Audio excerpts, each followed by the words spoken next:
मतलब के बिना कोई नहीं प्यारा, स्वार्थ के बिना कोई नहीं प्यारा।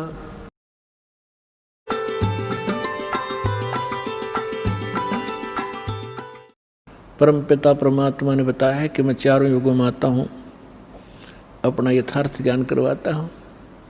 लेकिन जिस समय आप यहाँ सतलोक से बिछुड़कर मेरे से आए, उसी दिन से आप बहुत दुखी होने लगे और काल भगवान ने आपके ऊपर त्रिगुणमयी माया का इतना प्रभाव कर दिया, आप भूल गए अपने मूल स्थान को। आप इसी रंग में रंग गए, इसी प्रोसेस को, जन्म और मृत्यु को, गधे कुत्ते बनने को आपने अंतिम मान लिया, क्योंकि आपके पास कोई विकल्प नहीं रहा, आपके पास कोई दूसरा ज्ञान नहीं था। ये अज्ञान आपके हृदय में ठोक ठोक कर भरवा दिया काल भगवान ने। अपने आत्माओं, अब 3 युगों के अंदर जीव पार कम होते हैं और चौथा युग जो कलयुग आता है, और उस कलयुग का भी ये प्राइम टाइम है। इसको बिचली पीढ़ी का है परमेश्वर ने।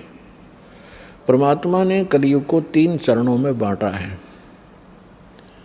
प्रथम चरण वो है जो परमेश्वर स्वयं आए थे, और ये बिचली पीढ़ी है, इसको दूसरा चरण है। और अंतिम जो लास्ट चरण है कलयुग का, तो इन तीनों को बांटा है परमात्मा ने, क्योंकि प्रथम चरण के अंदर ये जीव घने दुखी नहीं होते।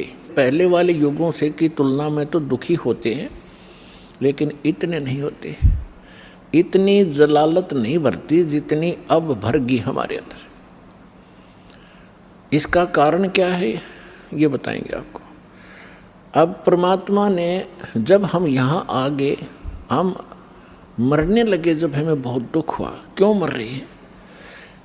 एक व्यक्ति के बारे में बताते हैं, एक राजा बना और लाख वर्ष तक जीवित रहा, लाख वर्ष तक राजा ही रहा, और मरने लगा। जब उससे यमदूत लेने आए तो उसने कहा, मुझे एक सांस और दे दो। यमदूतों ने कहा कि खबरदार, एक सांस भी लिया। उसने कहा, तुम मेरी सारी पृथ्वी ले लो, मुझे कुछ जीवन दान दे दो। उन्होंने कहा कि हम ये नहीं कर सकते, तेरा समय आ गया, तू चल। तो हम मरना क्यों नहीं चाहते? हम अपने आप को वृद्ध भी देखना नहीं चाहते। आप देखते हो आजकल कितनी बकवादें चल गई हैं। ये बूढ़े बूढ़े हीरो 70-70 साल के मेकअप करवा के, सर्जरी करवा के, इन हड्डों पर कितने दिन सर्जरी कराओगे? फिर यह सर्जरी शमशान घाट पर होगी थारी। फिर कराइयो के सर्जरी कराओगे, गधे कुत्ते बन कैसे बूढ़े मुंह लगेंगे तुम्हारे। तो इस तरफ ना ध्यान जाता कि हम यहाँ कहाँ रह रहे हैं, क्या की सर्जरी करवा रहे हैं। तो हम न तो वृद्धावस्था पसंद करते, यह भी गलत है। अब देखो, बालकपन में ज्ञान नहीं, और जब जवानी होती है, जब बकवाद करवाता काल, सारी समझ बना आती तरीके आगे बुरी भी बनेगी, कोई कह तो भी नहीं समझ में आती, क्योंकि तब तक हमारी बुद्धि काल प्रेरणा से प्रेरित रहती है। जब हम कबीर साहब की शरण में आ जाते हैं, फिर हमने सारा समझ में आता है हमारे साथ क्या बनने वाला है। फिर हम डरते हैं, जो विकल्प भगवान ने बताया वो करते हैं। तो यहाँ जब हम वहाँ से आगे, हम बहुत दुखी हुए, रोने लगे, हाहाकार मची। एक व्यक्ति मर जाता, सारा परिवार रिश्तेदार तक टक्कर मारने लग जाते। ऐसा क्यों हो रहा है? बहुत बुरी बात है ये मृत्यु, पर हो रही है, और जो रो रहे हैं वो भी मरेंगे एक दिन। तो परमात्मा ने ये सारा ज्ञान हमें बताया कि बच्चों, तुम ऐसे स्थान पर रहा करते जहाँ मृत्यु नहीं होती थी, आप ऐसे स्थान पर रहते थे जहाँ वृद्धावस्था नहीं होती। वहाँ ये स्नायु वाली नाड़ी वाला तंत्र से बना हुआ बॉडी नहीं है। आपका एक तत्व से, नूरी तत्व से बनेगा और उसके अंदर सब ऑटोमेटिक सिस्टम होगा। आप वहाँ रहते थे, आप वृद्ध नहीं होते थे, आपकी मृत्यु नहीं होती थी। इसलिए हमने ये अखरता है, ये दोनों चीज और दोनों कंपलसरी यहाँ पर। इसके लिए मालिक ने धर्मदास जी के पूछने पर बताया। जैसे आज दिन में प्रकरण चला था तो धर्मदास जी तो आंखों देख कर आए भगवान को, और धर्मदास जी ने पूछा कि भगवान अब तो मैं आपको पहचान चुका हूँ, you are God, you are complete God, आप पूर्ण परमात्मा हैं, अब तो शंका रही ही नहीं। तो भगवान ये वेद और कतेब तो झूठे हैं, ये वेद भी झूठे, पुराण भी झूठी, गीता भी झूठी, और ये सब कुरान भी झूठी, बाइबल भी झूठा है। क्योंकि उन सब के अंदर, जैसा कि हमने हिंदू धर्म के अपने वेदों में सब पढ़ा, जैसा हमारे गुरुओं ने बताया, उन्होंने बताया कि ब्रह्मा विष्णु महेश परमात्मा है, कंप्लीट गॉड है, ये अजन्मा है, इनकी जन्म मृत्यु नहीं होती। और भगवान वास्तविकता ये है कि आप गॉड हो, ये झूठे हैं वेद और कतेब। परमात्मा ने कहा नहीं, वेद कतेब झूठे नहीं भाई, झूठे हैं जो समझे नहीं। ये चारों वेद मेरी महिमा गाते हैं। परमात्मा कहते हैं कि वेद मेरा भेद है, मैं ना मिलूं वेदन के माही, और जौन वेद से मैं मिलूं ये वेद जानते नहीं। ये चारों वेद मेरी महिमा से परिपूर्ण हैं, लेकिन इन वेदों में वर्णित विधि से मेरे पाने की, सतलोक जाने की विधि नहीं है, वो मार्ग नहीं है, मंत्र नहीं है, जिस कारण से मैं इन वेदों में वर्णित विधि से मेरी प्राप्ति नहीं हो सकती। लेकिन ये वेद कतेब और पुराण भाई झूठे नहीं, झूठे ये हैं तुम्हारे गुरु जो इनको समझ नहीं सके, नकली। धर्मदास जी ने पूछा प्रभु हम इतने नीच, ऐसे सुखबे सथल को, सुख सागर को छोड़कर, हम अमृत सरोवर को छोड़कर हम एक तालाब में आगे कीचड़ वाले में दाता, और ये भी सीजनल, कभी भी समाप्त हो सकता है इसका जल, यानी 21 ब्रह्मांड नाश में आएंगे। हे दाता फिर आपने हम पर कैसे दया करी, आपने कैसे दया करी हम नीच प्राणियों पर दाता, आप कैसे आए, किस लिए, क्या कारण हुआ आपने यहाँ हमें फिर भी आने का। परमात्मा ने कहा भाई आप मेरी आत्मा हो, चींटी से लेकर हाथी तक।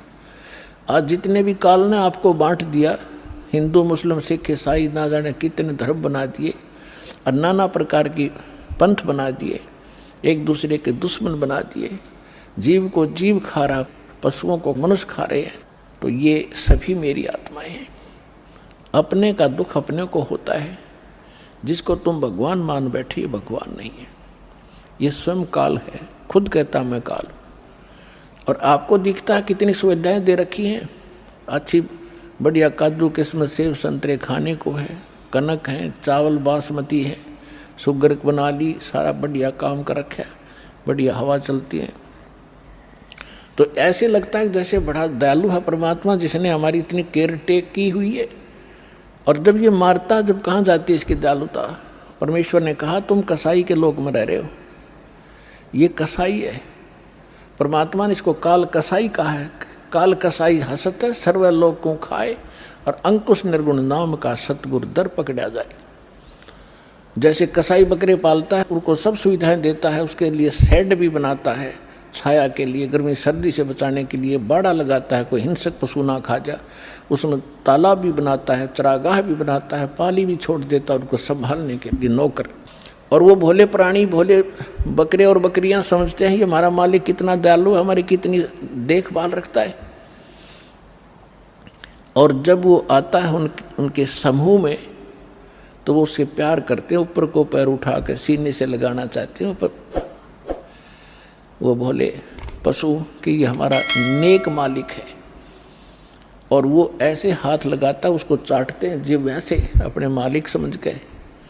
वो देख रहा होता है ये कितने किलो का हो गया, इसमें मांस कितना है, और वो समझते हैं ये प्यार कर रहा है। तो परमात्मा कहते हैं काल और उसके जितने अवतार, 3 लोक, परमात्मा कहते हैं कि ब्रह्मा विष्णु और इनके अवतारा, इन्हीं को तुम पूज पूज कर अंधे हो रहे हो। तीन देव की जो करते भक्ति, उनकी कबू ना होए मुक्ति। गुण तीनों की भक्ति में ये भूल पड़ो संसार, कहे कबीर निज नाम बिना कैसे उतरो पार।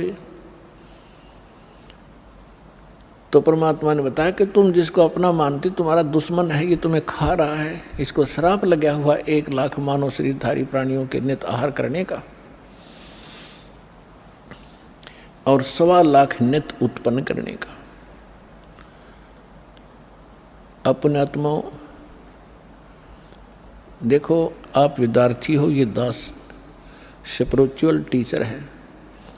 अभी तक आपने कितने अज्ञान को ग्रहण कर रखा था, अब आपके समझ में आवेगी। और उसमें आपको नो ऑब्जेक्शन था, चाहे किसी ने कुछ भी बता दिया आपने स्वीकार किया, क्योंकि आप उनको टीचर मान कर गए थे। और विद्यार्थी को जो टीचर बताता है तो उसके लिए तो फाइनल होता है।